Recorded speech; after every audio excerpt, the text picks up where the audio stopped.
Welcome back to Sparkle on Substack with me, Claire Venus. I'm super excited today because I'm actually speaking to a person that I met a few years ago in real life, and we've stayed in touch online. And it's always one of those strange things when that's happened, because you've had this really, well, had quite an intense experience together at an event, and then you stay in touch online, and then there's that moment of reconnection, which we've had recently. Still through Instagram, but a little bit through Substack as well. So welcome, Natalie. It's so lovely to see you. Welcome to Sparkle on Substack. Oh, thanks for having me, Claire. I have very, very fond memories of that day when we met. That was at a Make and Men festival, wasn't it? Yeah. And it brought it all back to me because I had Gabrielle on the podcast. So it Yeah, was you, me, and Gabrielle, and we were all doing repeat speaking gigs, weren't we, for the festival, but in an Mm. outdoor space. So it was a really interesting one to try and hold the audience's attention, to know how many people were coming. We didn't have like a handle on numbers and stuff. So we were all Yeah. in this kind of place of equal sort of nerves but anticipation. But it was just a beautiful day, wasn't it, in the Northeast, and there was Yeah. all of this gorgeous art and craft going on all around us. It was gorgeous. Yeah, I absolutely loved it. And actually, it really rekindled something of me going to that event and just being in that's really sort of making space, this creative space. It really did something. And then, of Yeah. course, I fostered connections with yourself and Gabrielle afterwards as well. Yeah, so nice. And I just wonder if we just jump back slightly and I can get you to introduce yourself. So, I mean, it was one of those magical things where the universe has thrown us all together, and I guess there is a similarity in all of our practices, but we're very different in terms of how we've Mm. experienced the world, and we're very different in terms of what we've done on our journeys. There was this kind of connection of creativity and well-being and self-expression, I think, that brought us together. So I would love for anybody that doesn't know your work, if you could introduce yourself and tell us a little bit about your work. Well, let's see. I'm 46, fast approaching 47 in a few months' time. In June, I will have been writing online for 20 years, so blogging for 20 years. I started in June 2004 writing about a bad date that I'd been on my then personal blog, and sort of quickly sort of started to kind of pick up an audience with that. And then about a year or so after that, I started writing Baggage Reclaim, which is the blog, the website that I'm probably most known for. And I started Baggage Reclaim really because I came up in a time where there were women's magazines were, and a lot of what was kind of being peddled to women was this very sort of saccharine advice about, put on sexy lingerie, make yourself look really good, for the male gaze, basically. And I was never finding answers to what was going on in my life and what I was struggling with, which was basically being in a succession of very, very crappy relationships and not really liking myself. Not realizing at the time that I was struggling with people pleasing, grappling with the effects of childhood trauma. And so when I started Baggage Reclaim in September 2005, it was sort of off the back of an epiphany that I'd experienced while writing my other personal blog, where I had sort of spoken out loud and said, yeah, I've got this, shite taste in men, and, I'm really sick and don't like myself, and it's because I'm a weirdo. And people are like, no, you're talking about me. All the things you're describing, it's me. And so I started Baggage Reclaim really as an antidote to all the crap that was out there. And it has been going, yeah, it'll be 19 years this year. It had a podcast, the Baggage Reclaim Sessions, which I finished after 278 episodes in February 2023. And I then started a Substack sort of after that, called Unknowing Yourself. I say started a Substack, started a newsletter on Substack. And all of my work is really around helping people to reclaim themselves from their emotional baggage. We all have it, but we, I think, are very out of touch with the fact that we've accumulated a lot of stories, old feelings, judgments, along the way. And there's a good chunk of it as well that has to do with childhood. And that when we reclaim ourselves from these old narratives, from these old feelings, that we get to stop the people pleasing and the perfectionism and the overgiving and, settling for less in relationships or through work. And so everything I do is, no matter what it seems, I always end up, that's really kind of at the core of what I do. My favorite, a quote that, from Seth Godin, that I think has really kind of crystallized how I operate is he said, who are the people you're seeking to serve? Um, and what is the change you're seeking to make? And so everything I do sort of is through that, and it makes it easier in a lot of respects to do what I do, because at the end of the day, I'm always about helping people be a little lighter.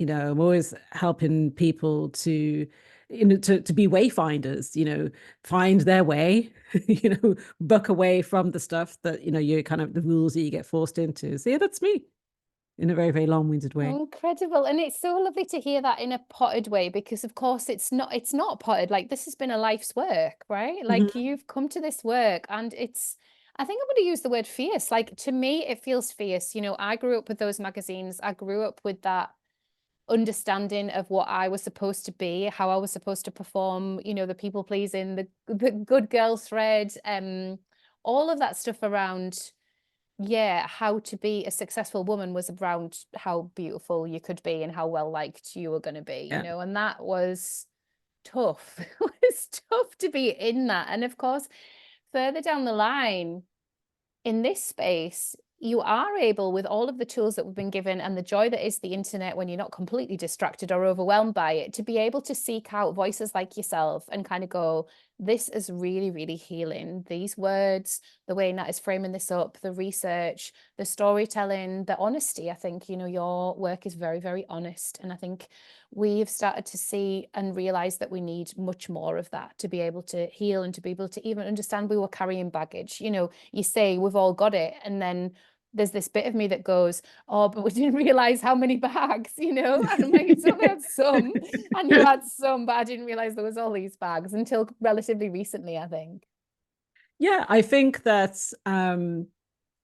when I remember when I the way that I've shown up online, it's not crafted in any way, in the sense of I was never one of those people who could be like, right, this is going to be like my online persona. Like I've in my almost 20 years now of doing this, I've seen a lot. I feel like I'm sort of, geriatric blogger, at this stage, heading towards Shady Pines, type of thing. But you see a lot of things, along the way. And I've met people in person who are such a stark contrast to what they present online. Or who they present one thing, but actually behind the scenes is like the whole online thing is like a made up thing. I'm not cut out for that. It could be the good girl part of me, but I really struggle with I struggled with the idea of portraying something that I wasn't on there. So it for me, it just my natural thing seemed to be I found ways of telling stories, and I didn't maybe think of it in that way at the time, but there was a vulnerability in what I was doing, because I was just speaking out loud about what I was observing in the world or what I was going through.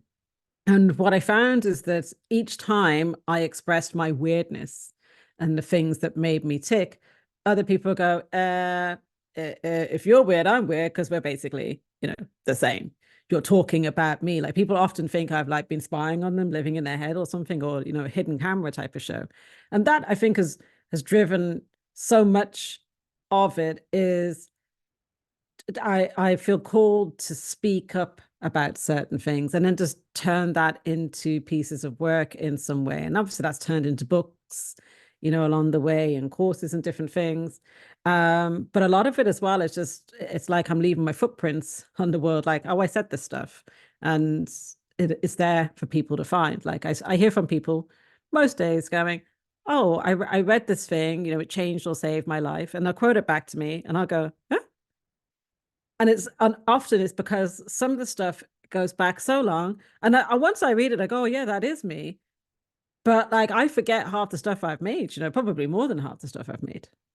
It's that legacy, isn't it, as well, of self? Because I've been having this conversation with some of my colleagues recently around the work that sits in a portal of past self. So we've made the work and we've finished the project, and that's it now, except it's not, because people keep discovering it and keep finding it and keep finding new ways into it and then presenting it back to us. And so we can only be and try to be proud of that version of ourselves, and try to be proud of, like, okay, I wouldn't necessarily have done it that way now or said it that way now, but I did that then, and I'm super proud that I actually did that and shown up. And that's been really helpful for me, because I think I had to move through that whole this isn't good enough until it is, because how do you get there? You know, so even with this podcast, this is season 2 of Sparkle on Substack, but it's also my second ever season of podcasting. So I can only learn how to podcast by doing it. I can't judge, you know, episode 1 and the things I said in that. Like, what's the point? It's fine, isn't it? So yeah, there's something really special about what you said in that footprints, and that kind of space of going, I feel safe to do that. I feel safe to share my voice. And I'd love to talk to you more about that, because you do talk about some things that are, you know, as somebody who knows you and care, like you feel like you care for the person. Like, it's been really challenging to read some of the things that you've shared, you know, and feel like, wow, like Natalie's been through a lot. We've all been through a lot, but Natalie is saying it, you know. And I wonder, you know, that dance with vulnerability about sharing some of the stuff on some of the topics that you do, how that feels for you, like what that process is like. Is it quite a long process, or do you know instinctively, I want to talk about this and this is the way I'm going to find myself getting to write about it or getting to talk about it on a podcast? I guess what's your process is what I'm really curious about. So I feel like it's evolved over time. So I've always, initially, the first couple of years that I was writing online, I was anonymous. And because I taught a lot about going home to Ireland, because I grew up in Dublin. And at the time, you know, we still had a family home there. So I was going home quite a bit. So people made assumptions, and they assumed, and they literally said this, that I was a pale, red-headed Irish woman. This was until the Daily Express did this piece. So basically outed. I mean, I was interviewed for the piece, but to be honest with you, I didn't think anybody read the Daily Express. By the time I walked into the office, by 9 a.m., everybody in the office sort of knew about this. Oh, After wow. that, I was it was funny. I thought, will it change me now that people realize that it's me that's writing this? I did get into trouble a couple of times through the storytelling. Um, not really from family, funny enough. Like, there was a time when I said I'd gone to this party and they'd serve Blue Nun. Do you remember Blue Nun, like that? That was Yeah, like it's like nineteen. it's like a cheap wine. There you go. Yeah. Right. It's like £1.70 or something. It's probably even cheaper back then. And I went to a party and she had served that. When the piece came out, the Daily Express, she went straight to the blog and went straight to look around those dates to see if I'd said so. And basically, I was persona non grata for saying that she had served Blue Nun, even though she had. Anyway, I found that my boundaries with this is that I'll be frank and I'll be honest, but I do it with compassion and with boundaries, in the sense of, I'm not going to tell a story and make myself out to be the hero. Certainly not intention. That's not the aim of the story that I'm telling. But when I have, for instance, I've talked about exes, I've talked about my relationship with my parents, I've talked about each of my parents cutting me off for periods of time because, you know, I have emotionally immature parents, or at least I had. I've talked about fallouts, but I don't tend to do it in the raw. That's seemed to be something that just kind of intuitively kicked in, that even when I was writing it more as a personal blog and I would sort of be, you know, almost updating like a diary, there was like a lag. I didn't want to just like land there and like pour out my, you know, vomit out my feelings. And at the same time, I also don't want to be too controlled and too curated about it. And so what I find is that I know often when I'm going through something that I'm probably going to want to talk about it. But I don't put a pressure on myself to do it immediately or very soon. Um, and I might piecemeal it, not as in like I'm drip feeding or whatever, but I might say, I'm going through this particular thing right now. This is where it's at. When I'm ready, I'll talk about it some more. So, for instance, that would have happened with the podcast when I found out that my dad was sick after we had been estranged and then he was dying. And, you know, I said, oh, this is the thing that's happened, not in the headspace to talk about it too much yet, but here's a little bit of insight into what it's like right now. And when I have more of a sense of what I'm feeling about this, I'll talk about it some more. And actually, the episodes I've done around grief and dealing with, knowing that you're going to be losing a parent in that way were some of the most popular episodes that I did. Then there's been difficulties like breaking up with my mother last year. And I would occasionally reference it because it happened at such a pivotal time. My book, The Joy of Saying No, came out. And then at the same time, I was like, yeah, I just kind of realized that I really need to kind of step back from work right now and I need to end the podcast. Then my podcast was ending. And then I broke up with my mother. And it was like, whoa, like so much going on. And so that happened like in February, and it was in November when I shared a 3-part series explaining, why I broke up with my mother. And at the same time, people will read that and be like, oh my God, like, I mean, the emails I got from people and some of the comments, and they were like, wow, like that's like a lot going on there. Probably barely scratched the surface. One of the things I find, like, people will stop me in the street and say, you Natalie baggage reclaim. And, I've had that happen here and overseas and stuff like that. People be like, how's Chester, my dog? Or how are your girls? Or how are your husband? How's your husband? Or they'll talk about something. And so people often feel like they really know me. And obviously some people who are reading it do, because I know them in some sort of personal capacity, but I'm probably only telling. I probably know more than Sharon, no more than 10% of my life. But to so many people, it's felt like, oh my God, like she's given so much. And of course, it's felt like a lot to give that of me. But I shared the bits that I think are beneficial to what it is that I want to share. Yourself, when you're writing something, you want to add in everything but the kitchen sink. And then you realize, is that really material to the story? Like, is that adding something or is it taking away? Um, there were some times when you press publish on something like the ones about my mother where I felt my heart racing. Like, like horses about to burst out of my chest, type of thing. For a long time when I was writing, each time I wrote something, I had that sort of what we might call the imposter syndrome feeling, like any moment now, but like this was going to be the time when somebody go, Natalie, what the frick are you doing? Who said that you could write? Like this was going to be. So there was kind of that feeling, funny enough, kind of more or less disappeared.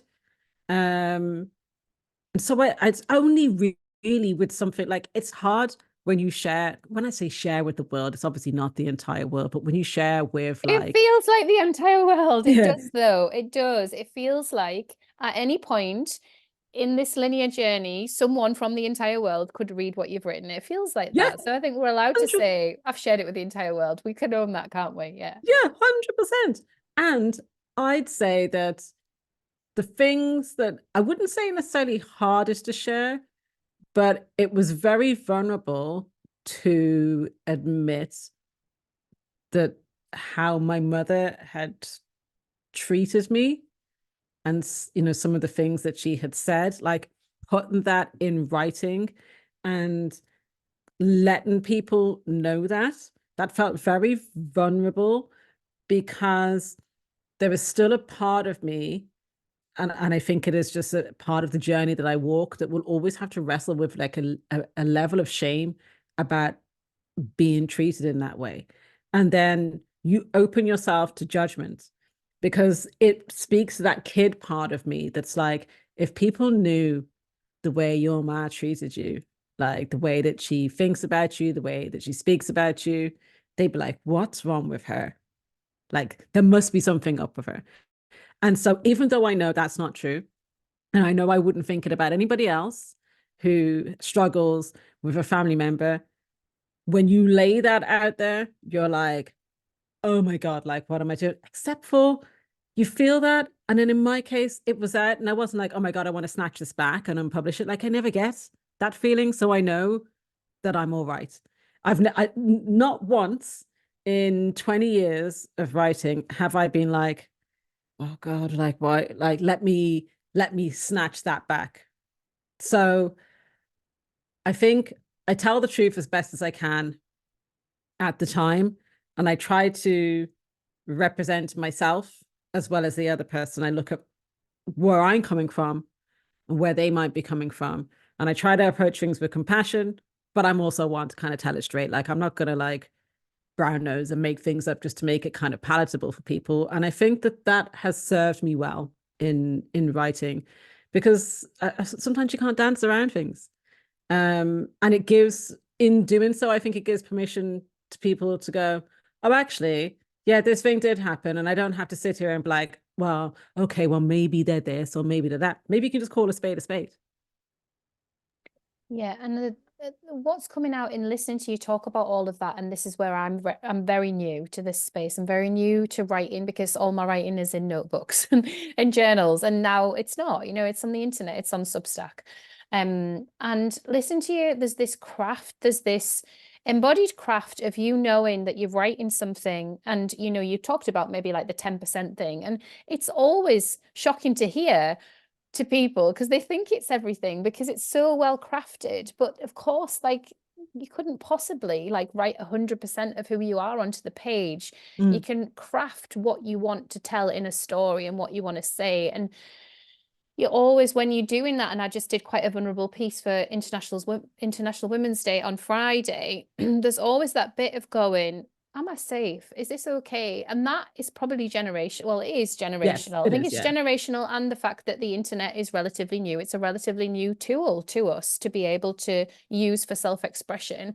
I think it's been really interesting recently to reflect on this, and having read some like really, really personal pieces on Substack, and get to sort of understand more about memoir writing because I'm fascinated with it. I'm writing one, so I'm Yeah. questioning, do I have the talent, the gift enough to be able to do this? Or am I Oh, going you to like, do. well, am I going to squeeze myself for 10 years and then get there? I've got no idea whether it's going to flow out or whether it's going to be like a really difficult project. I don't know. But anyway, we're going with it.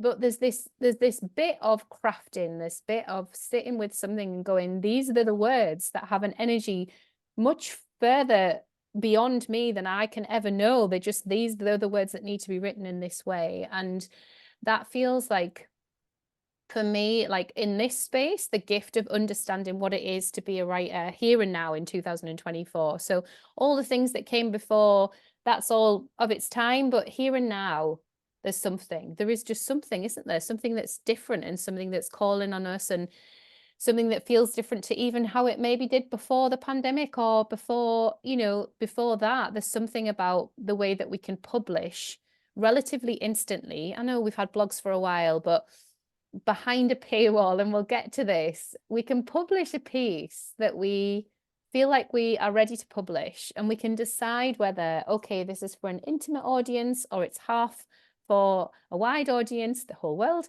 and it's half for a more intimate audience. Or actually, I'm going to sit on that for a bit, and that might go out next week. I might schedule that or whatever. And I just love that that is a tool that we get to dance with and play with.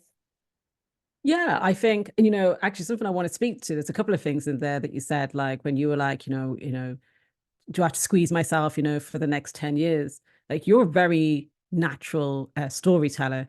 And I think as well that part of your gift is that, so for instance, I listened to, I think it was like an impromptu audio that you did a couple of weeks back.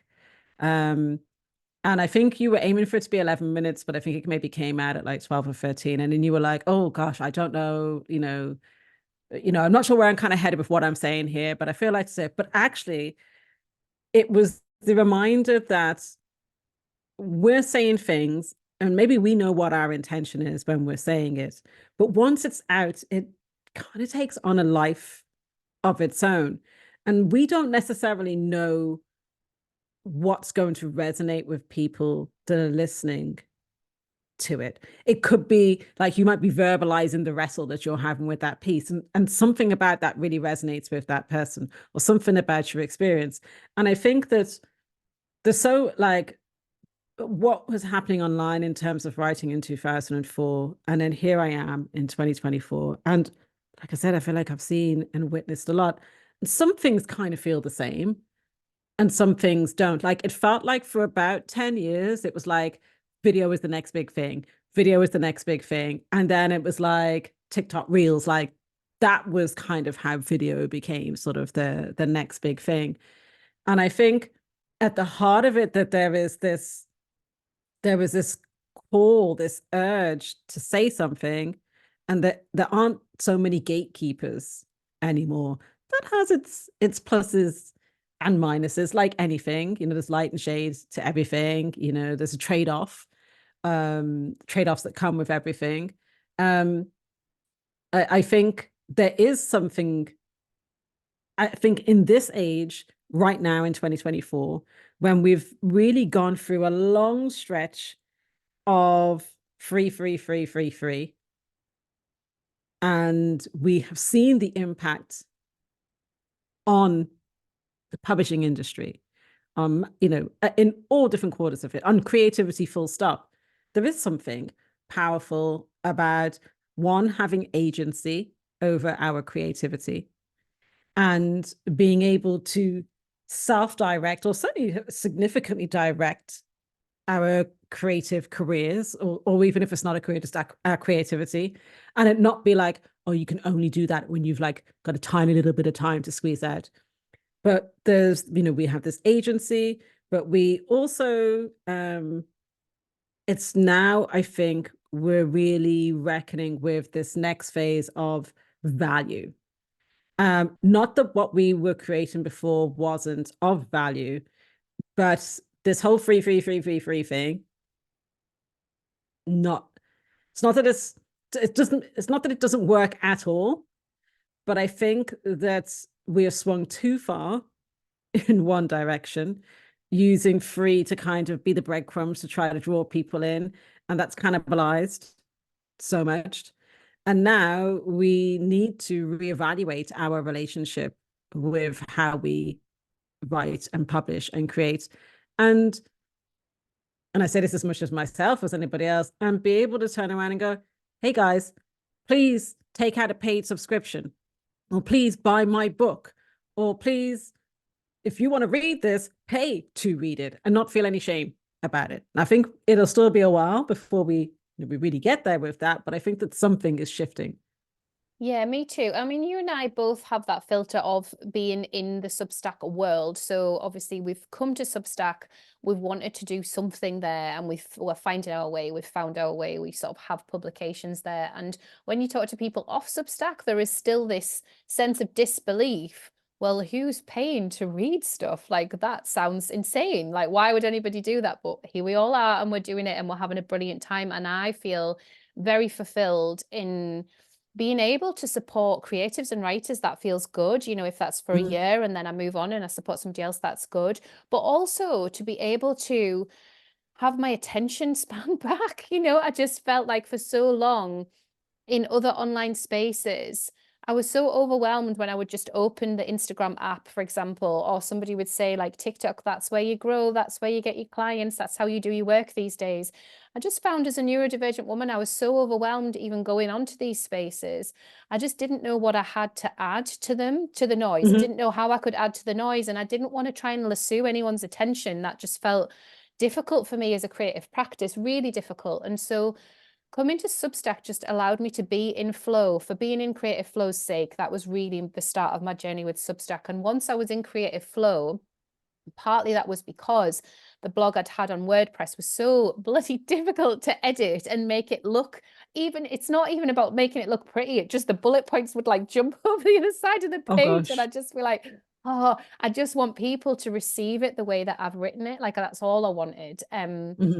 And so in finding that this was a platform that was really easy to use, it felt exciting to be there and watch how other people were using it, how America had kind of taken to it, because it was a platform for writers in America when it first started, and how it was finding its way overseas, and how other people were coming to it as a creative platform. So yeah, I think there's something really interesting in us valuing our own time and attention, and us as readers as well as writers on the platform. But also this question of value around paying to have a community or acquire a space, or just feeling like you want to pay in this way for someone's work, the way that you would want to pay for a book. What really surprised me was to learn when my friend got published that there isn't a ton of money, even if you get a Sunday Times bestseller, is even then there's not a ton of money in publishing. So for me, it's this kind of line of diverse income streams and being able to set ourselves up for sustainability, because that way we can feel nourished as creatives and we can keep coming to the laptop, keep coming to the page and sharing our work and feel held in it, I think is what I want to say. And yeah, I'd love to know from you, Nat, with your presence online. Obviously, you mentioned closing the podcast and that coming to a really lovely close and that feeling like a really positive thing, a big thing, but a positive thing. And then you've come to Substack and you have a beautiful publication on there, really honest publication. I love it when you publish. I love being able to be like, right, I can read that later. That feels really good. But for you, what is Substack within that ecosystem for you, that ecosystem of being online, you know, the other places that you might be popping up, the other things that you might be doing? What does Substack mean and how does it fit within all of that? That is a really great question, actually, because it's something I have been given some thought to. And I think when I first moved to Substack, it was very different to how it is now. I mean, the difference in a year is actually quite remarkable. Remarkable. Can we just say remarkable? And if you listen to this in the future, who knows? But right here and now, me and Nat have seen the same transitions and shifts and yeah, new portals of communication open on Substack. Yeah. It's changed a lot. Yeah. And I came into Substack seeing it as, and actually, I should back up slightly. So Substack approached me about 2 or so years before I actually went on to Substack. At the time, Substack wasn't what it is now or what it is a year ago. So I couldn't really understand why I would go to Substack, and I couldn't grasp what it was. Um, uh, uh, and I guess something was falling through in the messaging that I was receiving. I was like, but I don't really know what this is. And at the time, there was no discovery.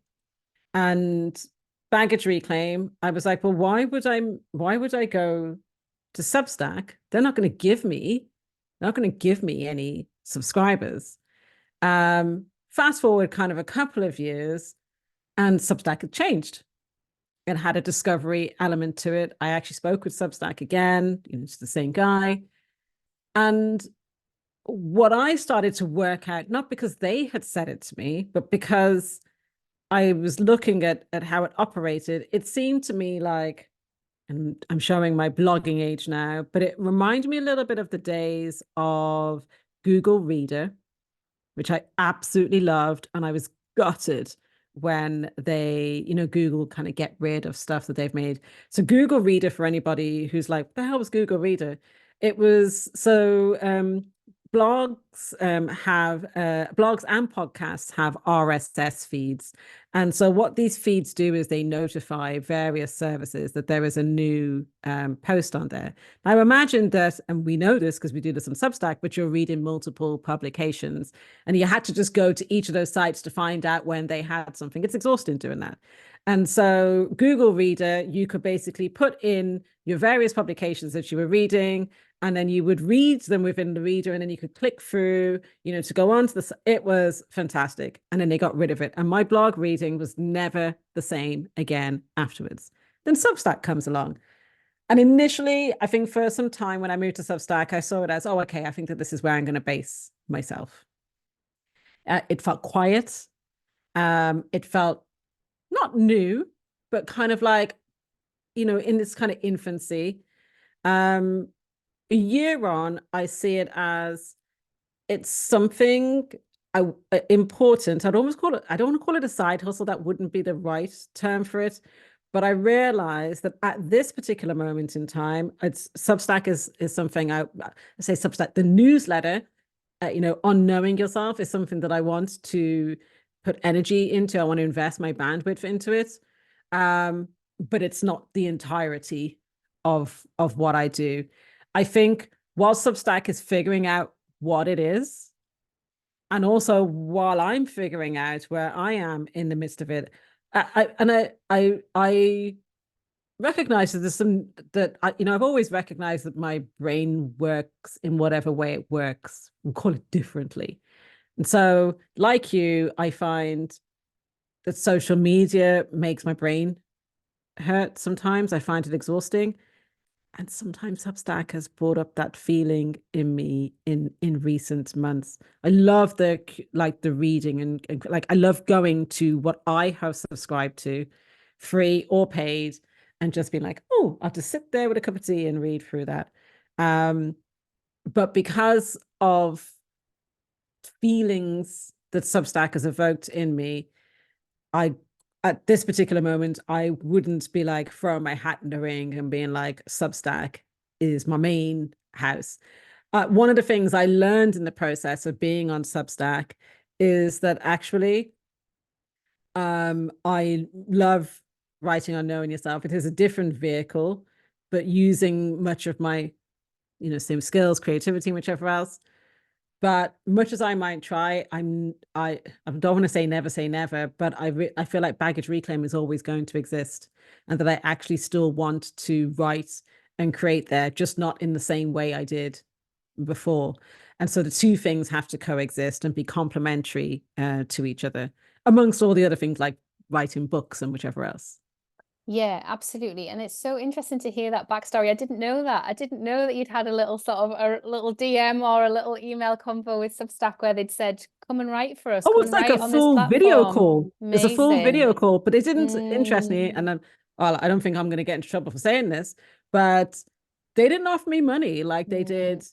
for The other people Americans, that yeah. they approached. So I thought that was quite interesting. It was like when I once was on Substack and I heard about all these people that were paid to come over, I thought, hold on a flipping second. When they Mm, approached me, it didn't offer me flipping any mhm. money. I I realized I wasn't even going to burn my brain cells out trying to work out what that was, all about.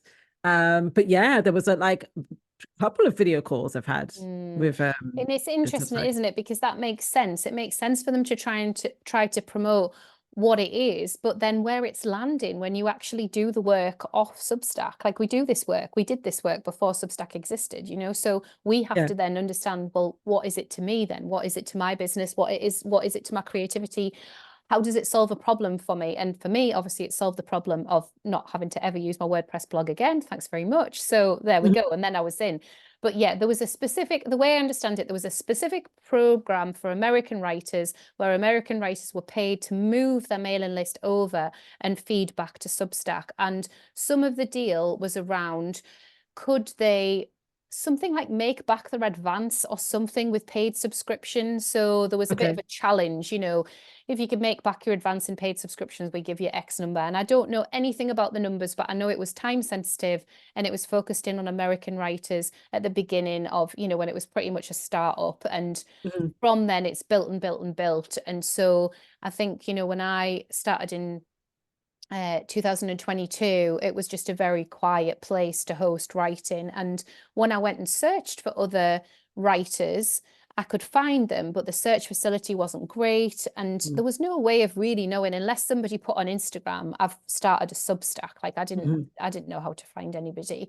Or unless Substack profiled them in their kind of Saturday Substack reads or whatever else. So since then, the discoverability obviously has massively improved and they've shifted the way that they're doing business, I guess. And they're still looking to us to shape it and use it the way that we want to use it. So this word of community has been brought in over the last sort of 8 months or so, where they're saying, you haven't got a Substack, you're building a community on Substack, but that's not going to be right for all of us. And of course, community doesn't have to mean video calls and like connecting and meeting Mm. in coffee shops. It can mean whatever goes on in the comments or how people feel, can't it? Yeah. But that's been a really interesting shift, and that's why I've stayed and I've shifted my work to be what it is there, because it's been my life really, working in communities. I'm really passionate Mm. about it. I didn't think I was going to work in a online community, and reach Yeah. people across the world, but that's what's ended up happening. So super interesting. So yeah, so these two spaces, your baggage reclaim, which is like you've been doing that work for 20 years, and then you've got your newsletter hosted on Substack, and there's Mhm. some paywalls. And would you say that you feel intuitively sure where you're going to place those paywalls, when you're going to place those paywalls, or are you just playing around, having fun? Uh, so it has been play, and then I think between, I big fan of your work, and I think it's you and Sarah Faye I realize I can't be listening to everybody, otherwise I'd be feeling like I'm pulled here, there, and flipping everywhere. So I've been working with Sarah Fay since, like, I think I did the end of last year, beginning of this year. So I've had like 3 sessions with her so far. Sarah is great. She's great crack, and she tells it like it is. She is sharp. She is so sharp. And Yeah, I love yeah, how well she knows herself, talk about on knowing yourself. She knows herself really, really well. Like we yeah. catch up as colleagues a lot on Zoom, and Mhm. I'm always like, I need to sit down. I was already sat down, but I need to sit down on That a was me softer. yesterday. Yeah, that's it. I need to sit down on a soft, comfy couch with cushions, a cup of tea, and maybe some nice telly. Like she is amazing, very sharp, very fierce, really, really understands what Substack can be for very, very successful writers, and I really applaud her for that work. She's very, very passionate about it. Yeah.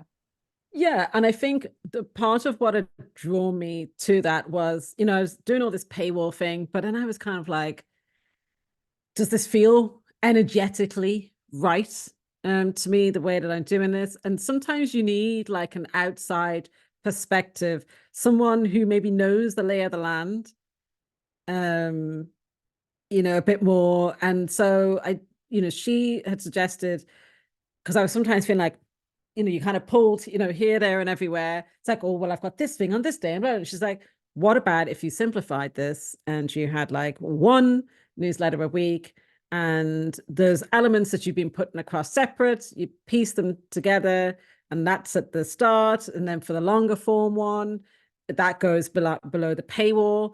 And that actually stopped me from overthinking things, because you could spend an awful lot of time thinking, where am I going to place this flipping paywall marker in this? Where do you put the paywall? And then also you don't want to upset anyone, if people are getting really into your writing, is that just going to piss them off? Like, Yeah, it's tricky. Yeah. you see people going, I hate it when I'm reading something, and then like the paywall is there. Yeah, because it's a paywall. Like that's what happens. So what Yeah. that did is it took the thinking out of it. And it was funny enough, she asked me then yesterday, oh, so how you find it with a paywall? And I said, actually, last week I had this intuitive sense of like, do you know what? The first Monday of each month, that newsletter, there's not going to be a paywall in it. So they then see the full format of that. I had to go with the intuitive sense there on that. And she was like, oh, actually, that's a really, really good idea. And then I said, and then the other three, it's like they'll get half the newsletter. Well, they get all the other stuff and then half the essay. And then it's up to them if they want to like go any deeper into it. For me, the recovering people pleaser in me really doesn't want too much legwork around trying to think about where this flipping paywall goes. I can't. And it was, I will say, I sometimes found it a little bit stressful. And I recognize that you're sort of making a publishing decision as opposed to like a writerly decision or an editorial decision. But it was like, let me make this thing easy for myself so I don't have to think too much about it. For sure. And I think that decision-making overwhelm only takes away from our creativity. It's like, I don't want to have to make decisions about all these things. And I'm always saying, no, you don't. You have to use chat. You don't have to use notes. You have to just stick to what you want to do on this platform for you, and then see where your community and your readers come in. That's really interesting to know, though. So you now have a piece that'll go out once a week. Sorry, once a month. It'll be for everyone, and then at some point in the other 3 pieces. So you're writing 4 times a month. Is that right? Yeah, 4 times a month. So no longer am I going, oh, but if I put that thing out on that date, and I've now got to try to work out how many days before that could I then go and insert this particular thing. At the moment, that's not to say I couldn't add in an extra. Lord knows, last week I spent more time than I cared to think about trying to work out how to do a private podcast. And then I was like, I'm going to end up put my foot through this laptop any minute now. So I was like, for now, what's definitive is each Monday I have this piece go out. And I say I don't have to think about it. Of course, you got to think about the next piece, but I'm not going, okay, well, I had this thing, because that's my brain. That's how it works.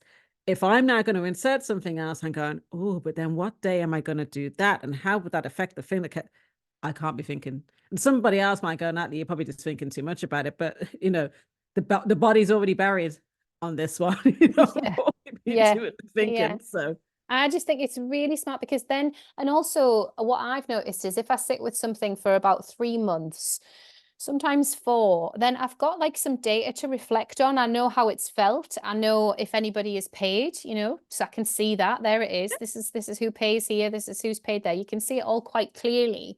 And you sort of know where you are with it. And then Substack will do what it does, and it might introduce some new features. This is sprinkle more new features in case you didn't have enough, guys.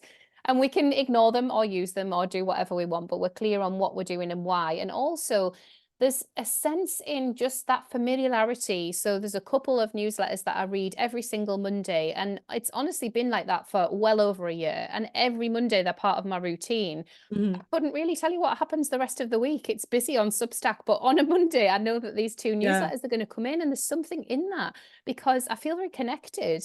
I feel connected to the type of newsletter it is. I know roughly when I'm going to read it. I finish my work on a Monday. It'll be probably when my husband goes to pick the kids up from school. I'll just sit and read through them, and that does feel really nice. And that's what brought me to Substack, to be a reader and to be able to sit with content in that long form way, that spacious way. So yeah, I do think, yeah, there's something where it has become, come and read this over here, and you could read this there, and this could be a podcast, and this could be a video, and that's what we've just started to try and move away from.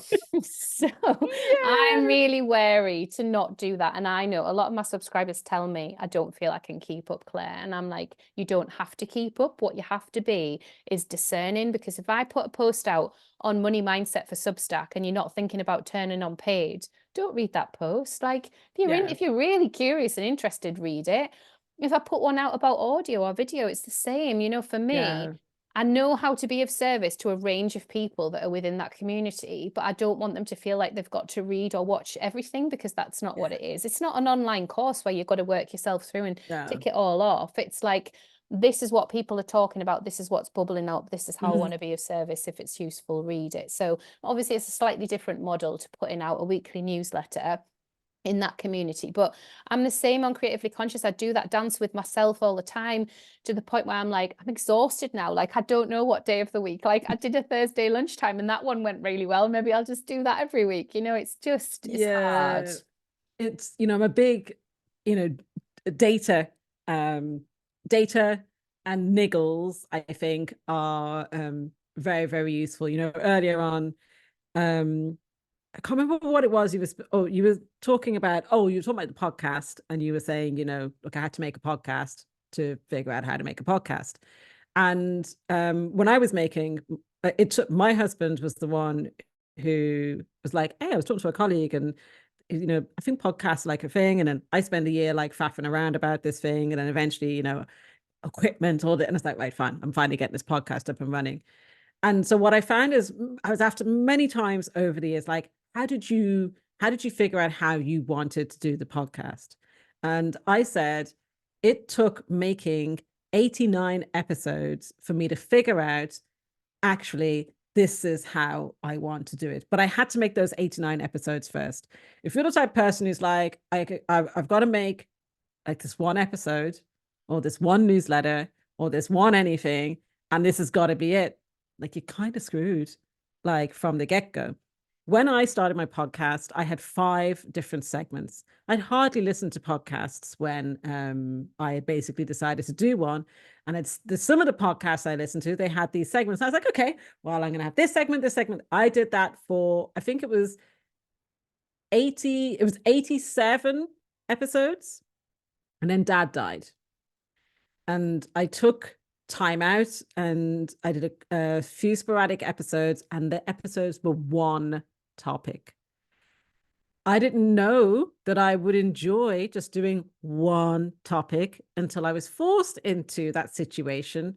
And then I was like, actually, I don't want to do, like, imagine coming up with 5 different things for a flipping podcast every week.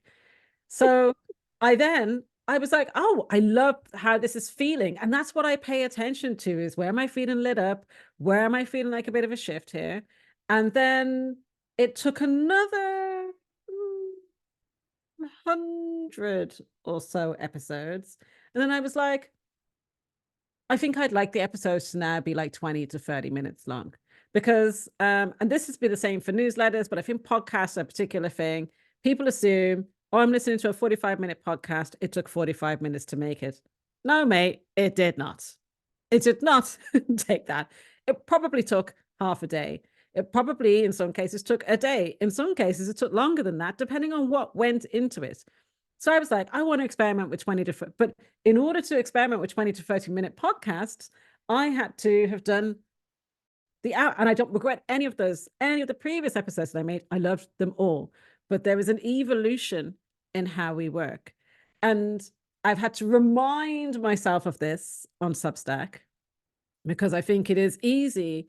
Like, I am that person who, when it gets really noisy and it feels like you're in secondary school and there's all, I don't want to say cliques, but there's the cool kids and whichever else, I just feel like I'm flipping 13, 14 years old again, back in the convent school in Dublin going, like, I'm not at all cool. And why don't they want to hang out with me and blah, blah, blah. And it's totally not that, but it's actually how a lot of people feel in those situations. It And is. It's been bubbling up loads, Natalie, and I have heard it. And I think because I'm doing slightly different work there, it feels different for me, but I've heard it a lot. And I'm like, this is not what Substack would want. And yet somehow that is what is being enabled or what's happening or what is, I don't know, there's the whole social tribes thing, isn't it? That kind of acceptance piece, that feeling accepted, and then doing more to feel more accepted or more dopamine hits, whichever one it is, and maybe it's both, I don't know, but it's complicated. It's not an easy platform to be on the way it was, for sure, and I totally acknowledge that. it's so much noisier than it was a year ago, and I think that it can be distracting, and you can find that it can push on buttons. And look, we can all do the work, and we can check in with ourselves and be like, what's the baggage behind this, which is, the question that's like a thread throughout my work. And at the same time, we also have to look at the system that we're within. And as much as you see this all the time, these various different platforms, they create something, this is how we're different. And then they start doing things that are also somewhat the same.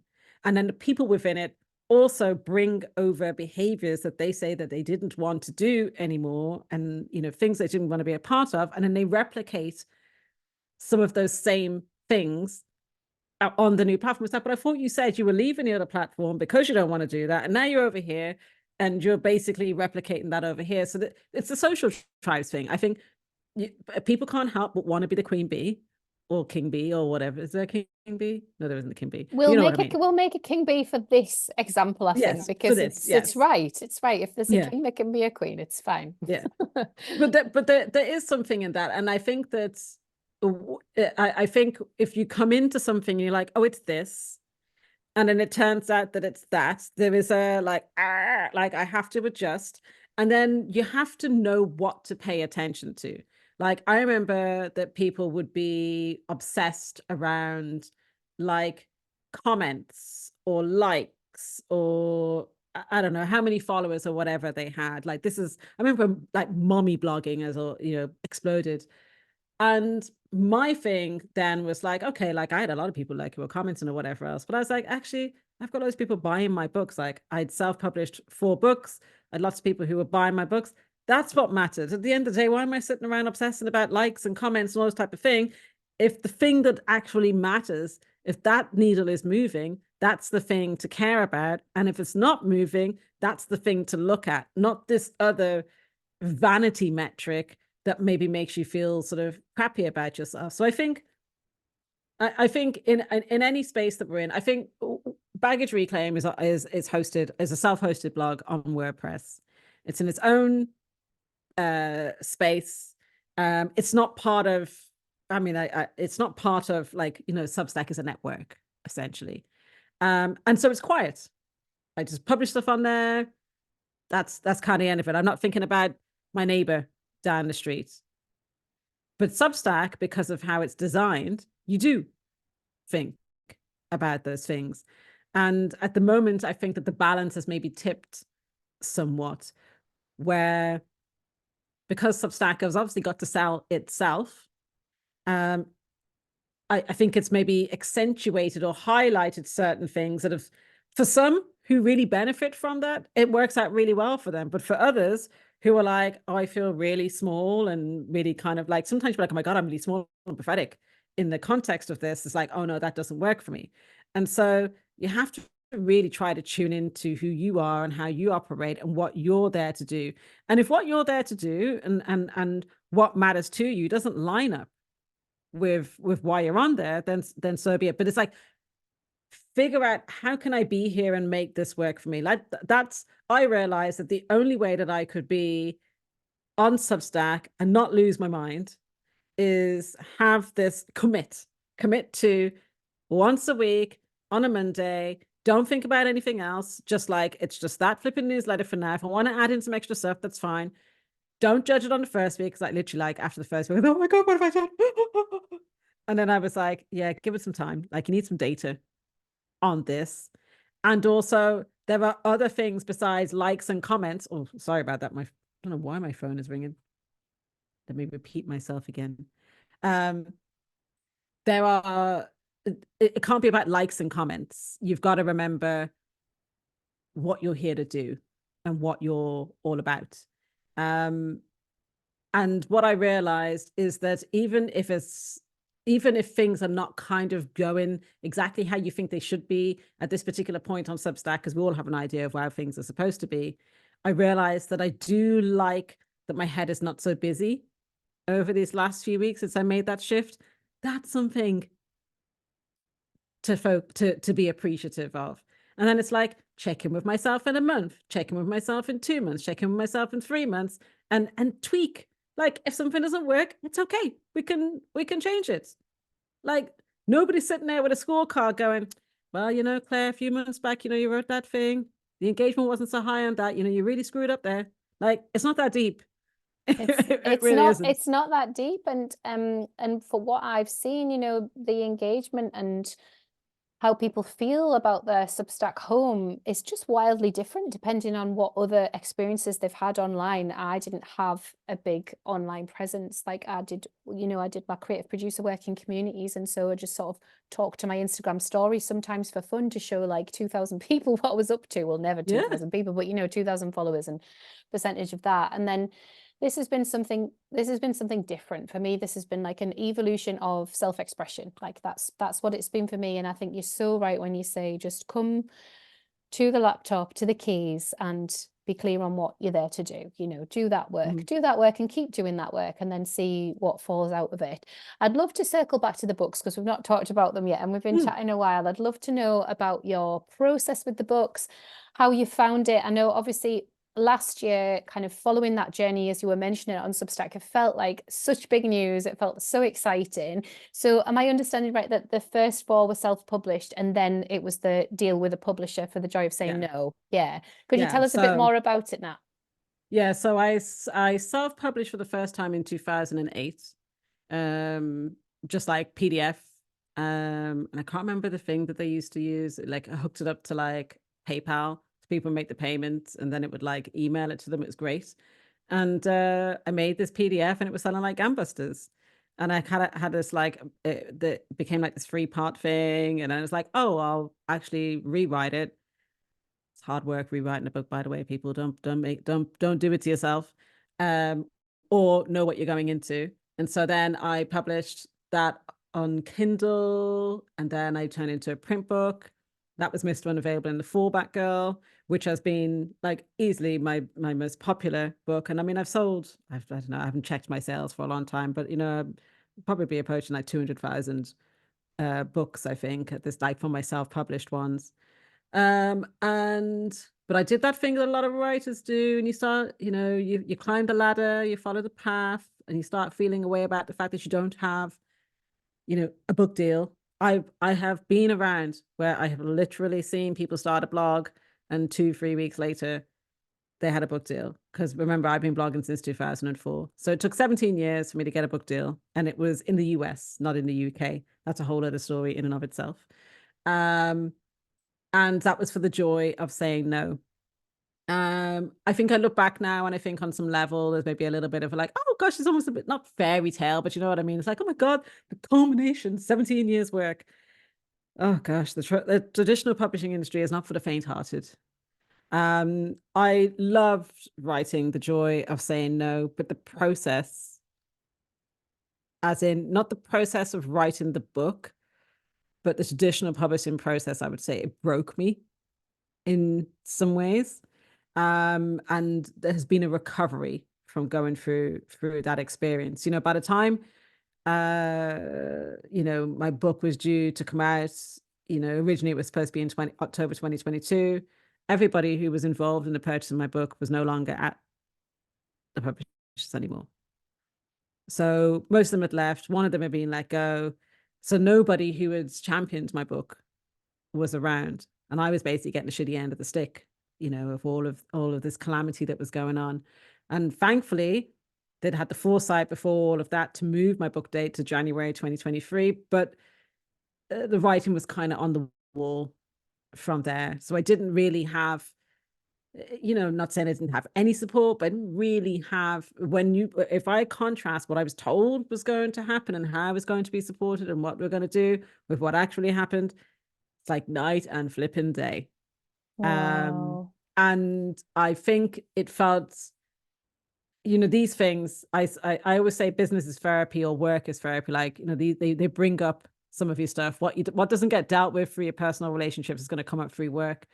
So it was interesting to see how some of the old sort of abandonment, rejection wounds got poked on, through the experience. There was a grieving process I feel like I went through, where it was like just reconciling, oh, these were all the things I was told were going to happen. Like, this is what I thought was going to happen, and this is what's happening instead. That gap between my hopes and expectations, what they literally told me, and what actually happened. So there was a grieving. And in it, that's when I moved to Substack around that time, because I wanted to, do something different. So the joy of saying no, what was interesting is I remember writing it and thinking to myself, how funny would it be if your book came out and you'd be like, yeah, kind of tired, don't want to do like all the things type of thing. That's actually exactly what it was, niggling at me for months beforehand. So it's like my body knew, my soul knew what was up. So I've enjoyed, gone on podcasts and talked about it, done some TV, I went on Lorraine last year, and Lorraine. I went on a breakfast show back home in Ireland. I've done radio shows. I've been like The Guardian, Observer. It's been fun. I think when I let go of all the things I thought it was and did my grieving, I was able to just like let it be and enjoy what it is. I always said, even before I knew all of the stuff that was going down, that look, you write this stuff, you write your book, and then you set it free. You let it find its way to people. Here's the irony. It was easy. In some ways, it was easier to sell all of my other books, and I didn't make fraction of the exertion, the efforts that I went into this traditionally published book. I sold all those books mostly through word of mouth, like through people reading, my blog or listen to the podcasts of this stuff. There's probably something in that I need to pay attention to. The amount of interviews I've done are probably sort of fraction of what I've sold, of my other books. But I have to trust the process. I show up for the book. I talk about it. I'm proud of what I made. And also life moves on. Like, your whole life can't be about your book. It can't be about your Substack newsletter. It can't even be about your blog or whatever piece of work it is. Like, you are not those things. These things, came out of you, but you can't make your worth, on those things. So it has been, I love writing. I when I was angry and I was grieving, I was like, so sucks, quite a lot. But I realized that I could no more not write than I could like not breathe. Like, basically writing is, I'm always writing in some way, shape, or form. And so I think it is about figuring out my agency with my creativity and figuring out how I want to show up in the world. And that has not been actually as easy as I'd hoped it would be to figure that out, because there's a whole lot of stuff that you kind of have to, get out of the way to do that.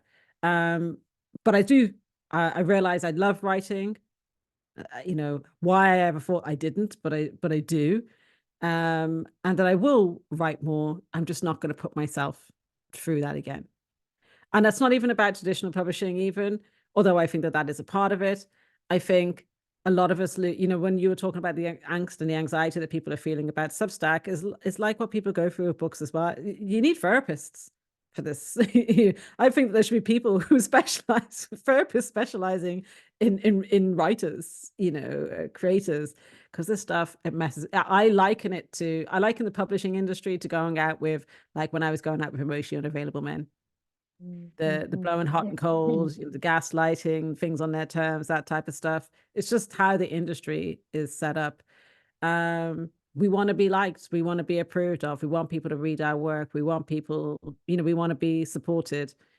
We want people to reply to emails, right? Like, this is what I hear every time anyone talks to me about their book. Like, they're not replying to emails. It's just hard. That's hard, and it's not because of anything other than the sheer volume and the way that the industry's built. But in most other sectors, people reply to your email, unless it's the publishing industry or PR, journalists and stuff are busy. But yeah, that's not easy to be on the receiving end of, is it? Like, that stuff. And like you say, I think that it has kind of come up to know ourselves even deeper, to use the name of your publication. Like, we've got to go through it. We've got to go through the process to know those things about ourselves. But yeah, a kindness would be therapy while going through a book launch, I think.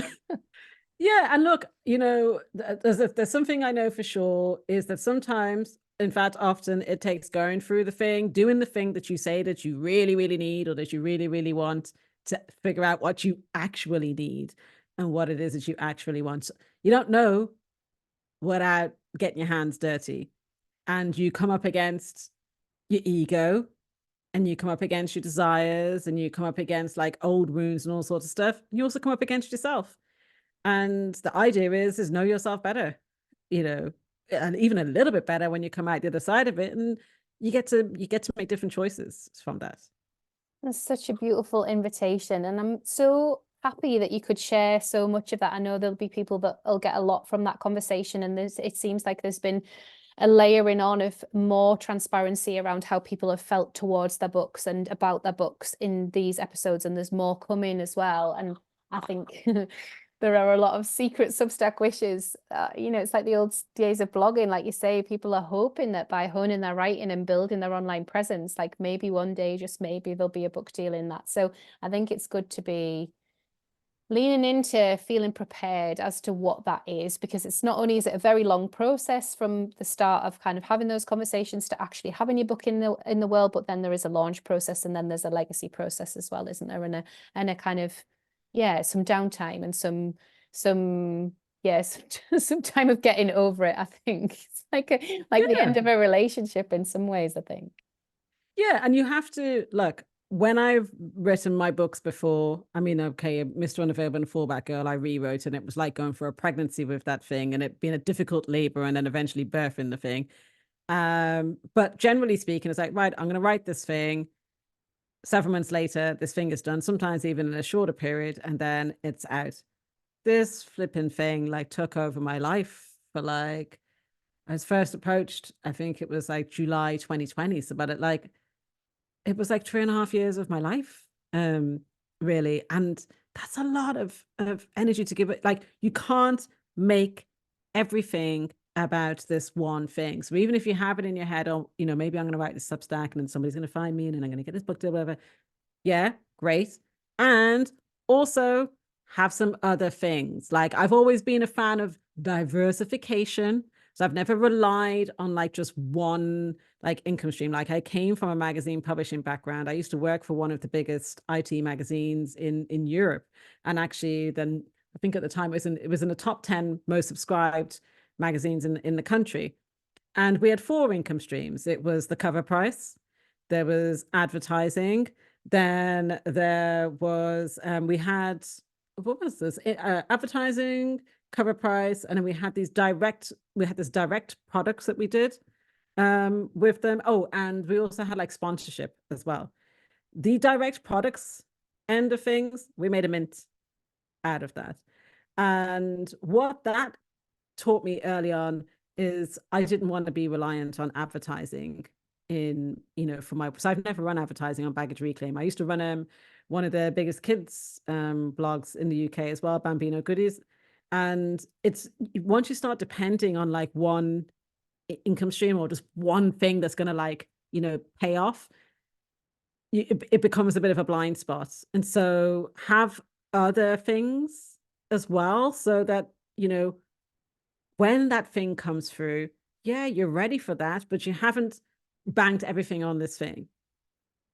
Yeah, that is such savvy advice. It's so beautiful to hear you speak about it and to hear the threads and the lines of where some of this work is coming from and this wisdom is coming from, because it's in some ways earlier in our career, it's kind of easier to see. Like it's just like there it is, black and white, you're 21, this is how the world works. And you're like, wow, this is Yeah. how the world works. Off we go. And then obviously things get more complicated and muddled and we forget and we're dealing with other things and kids are there and there's all the things, isn't there? And I think sometimes just keeping it simple and being like, okay, what you said around that blind spot, like let's just keep it simple. What are we doing? What's the goal?